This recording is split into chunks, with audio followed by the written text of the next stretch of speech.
بسم اللہ الرحمن الرحیم۔ السلام علیکم دوستوں، اگر آپ نیک ہیں، مکمل طور پر نیک ہیں، آپ دین پر عمل کر رہے ہیں، نماز بھی پڑھتے ہیں، روزہ بھی رکھتے ہیں، حج بھی آپ نے کیا ہوا ہے، زکوٰۃ بھی ادا کر رہے ہیں، آپ کا کسی کا حق بھی نہیں کھاتے، کسی کے ساتھ جھوٹ بھی نہیں بولتے، کسی کو دھوکہ بھی نہیں دیتے ہیں، رات کو تہجد بھی آپ پڑھتے ہیں، قرآن پاک کی تلاوت بھی کرتے ہیں، تبلیغ میں بھی اپنے وقت لگا چکے ہیں، تو دوستو آپ کا کیا خیال ہے؟ اگر کوئی بندہ ان چیزوں پر عمل کر رہا ہو تو آپ یہی سوچیں گے نا کہ وہ تو سب سے نمبر 1 پر جنت میں ہے۔ یہی دوستو ہماری یہاں پر آ کر سوچ غلط ہو جاتی ہے۔ ذاتی نیکی، ذاتی پرہیزگاری، ذاتی تقوی، ذاتی عبادت، یہ اللہ ہمارے منہ پر دے مارے گا دوستوں اگر ہم نے دین کو قائم کرنے کی جد و جہد نہیں کی، کسی ایسی جماعت میں شمولیت اختیار نہیں کی جو دین کو قائم کرنے کی جد و جہد کر رہی ہو، تو دوستوں یہ ہماری ذاتی نیکیاں، ذاتی عبادتیں، ذاتی تقوی ہمارے منہ پر اللہ دے مارے گا۔ اللہ کہے گا کہ تو نے اس نظام کو قبول کیا جو میری بغاوت پر مبنی تھا، جس میں میرے دین کی دھجیاں بھی کھیلی جا رہی تھی، میرے دین کا مذاق اڑایا جا رہا تھا، تم نے اس نظام کو تسلیم کیا، اس کے نیچے سر نگو رہ کر رہتے رہے اور خوش رہے، جائیدادیں بڑھائی، اپنے آپ کو اتنا سرمایہ دار بنایا، اپنے اولاد کو بھی اس قابل بنایا کہ وہ زیادہ سے زیادہ پیسہ کما سکیں،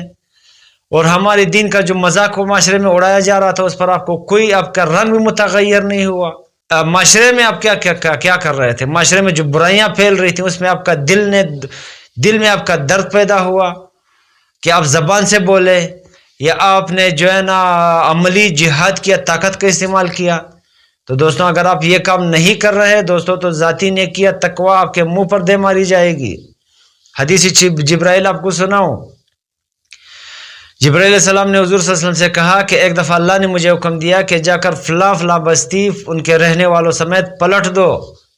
جبرائیل علیہ السلام نے کہا، میں نے پلٹ کے اللہ سے کہا کہ اے اللہ، تو کہتا ہے وہ فلاں کی بستی لوگوں پر پلٹ دے، اس میں تیرا ایسا نیک بندہ بھی رہتا ہے جس نے پلک جھپکنے کی دیر بھی آپ کے گناہ میں صرف نہیں کی، یعنی اس کا 1 سیکنڈ بھی پوری زندگی کا کسی گناہ میں صرف نہیں ہوا، تو وہ بھی نیچے آ جائے گا۔ اللہ تو کہتا ہے وہ زمین پلٹ دے تو وہ بھی نیچے آ جائے گا۔ اللہ تعالیٰ نے پلٹ کے کیا کہا؟ جبرائیل علیہ السلام فرما رہے ہیں کہ اللہ نے کہا پلٹو پہلے اس بدبخت پر یہ دنیا، پھر باقیوں پر، کیونکہ اس کا رنگ بھی متغیر نہیں ہوا، میرے دین کی دھجیاں بھی کھیری گئی لیکن اس کا رنگ پر، اس کے منہ پر سرخی تک نہیں آئی۔ ایک اور حدیث حضور صلی اللہ علیہ وسلم کی ہے، اگر تم کسی برائی کو دیکھو تو اسے طاقت سے روکو، اگر اتنا نہیں کر سکتے تو زبان کا استعمال لازمی کرو، اگر اتنا بھی نہیں کر سکتے تو دل سے لازمی برا جانو۔ وذالک اضعف الایمان، اور ایمان کا کمزور ترین درجہ ہے۔ تو اگر آپ کوئی بھی درجہ استعمال نہیں کر رہے، آپ اس کافرانہ نظام میں رہتے ہوئے آپ کا دل بھی درد نہیں کر رہا، آپ زبان کا استعمال بھی نہیں کر رہے ہو، یا کسی جماعت میں آپ شمولیت نہیں کر رہے ہیں جو دین کو قائم کرنے کی جدوجہد کر رہی ہو، کیونکہ یہ ذاتی، یہ انفرادی تقوی جو ہے دوستوں اس کے علاوہ آپ کے منہ پر دے ماری جائے گی۔ حدیث جبرائیل میں نے آپ کو سنا دی، جبرائیل علیہ السلام ایک بندے کی نیکی کی گواہی دے رہا ہے اللہ کے در میں کہ اللہ بندہ اتنا نیک ہے کہ اس نے 1 سیکنڈ بھی آپ کے گناہ میں صرف نہیں کیا، تو یہ زمین اگر میں پلٹوں تو وہ نیچے آ جائے گا۔ اللہ نے کہا پہلے اس بدبخت پر پلٹو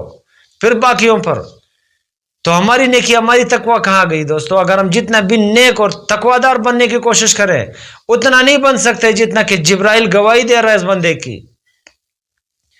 تو اس بندے کو بھی اللہ تعالیٰ زمین کے نیچے کر رہا ہے جو اتنا نیک ہے جس کی گواہی جبرائیل دے رہا ہے۔ تو ہماری نیکی، ہماری پرہیزگاری پھر کس درجے میں آئے گی؟ آپ خود سوچیں۔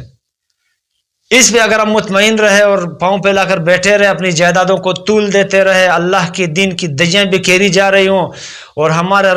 چہرے کا رنگ بھی متغیر نہ ہو، ہم دنیا میں تلاش بھی نہ کریں کہ ہم کس جماعت میں شمولیت کریں کہ اس نظام کو ختم کیا جا سکے، اس اللہ کے بغاوت پر مبنی نظام کو جڑ سے اکھاڑا جا سکے، ایک ایسی جماعت آپ تلاش نہیں کر رہے ہیں، آپ کے دل کے اندر درد پیدا نہیں ہو رہا، آپ ذاتی انفرادی تقوی میں تو آپ انتہا تک پہنچے ہوئے ہیں، لیکن آپ اجتماعی زندگی میں 1 سیکنڈ بھی آپ یہ نہیں سوچتے کہ اللہ کی یہ دنیا کہاں جا رہی ہے۔ معاشرے میں سود، جوا، منشیات اور فحاشی تانے بانے کی طرح پھیل چکی ہے، تو ایسی جماعت کو تلاش کرنا دوستوں فرض بن جاتا ہے کہ وہ دین کو قائم کرنے کی جدوجہد کر رہی ہو، اور اس میں شامل ہونا بھی فرض بن جاتا ہے۔ نہیں تو ذاتی تقوی، ذاتی پرہیزگاری، ذاتی عبادت، ذاتی نیکی،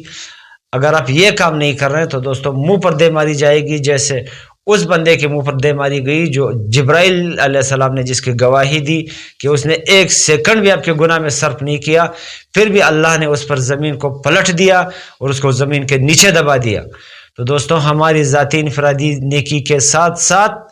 ہم نے دین کو قائم کرنے کی جدوجہد بھی کرنی ہے۔ اللہ تعالیٰ نے کہا کہ میں نے نظام تمہیں پڑھنے، پڑھانے، اس کو عبادت کرنے کے لیے نہیں دیا، اس کو قائم کرنے کے لیے میں نے دیا ہے۔ اس کو قائم کرو۔ جو لوگ حکومت میں بیٹھے ہوئے ہیں، جو میرے بغاوت پر مبنی نظام چلا رہے ہیں، ان سے نظام لو اور میرے دین کو قائم کرو، برائیوں پر بین لگاؤ، تاکہ پوری دنیا جہنم کے بجائے جنت کی طرف جا سکے۔ تو دوستو اگر ہم یہ کام نہیں کر رہے تو دوستو پھر خود سمجھ لیں اس حدیث کے بارے میں کہ ہمارا کیا انجام ہو سکتا ہے۔ یہ تھی آج کی ویڈیو، اگر آپ کو اچھی لگی ہو تو بڑے دوستوں کے ساتھ بھی شیئر کریں۔ اگر آپ میرے چینل پر نئے ہیں تو سبسکرائب کر کے لازمی جائیں۔ اپنے ہوسٹ کو دیجیے اجازت۔ اللہ حافظ الناصر۔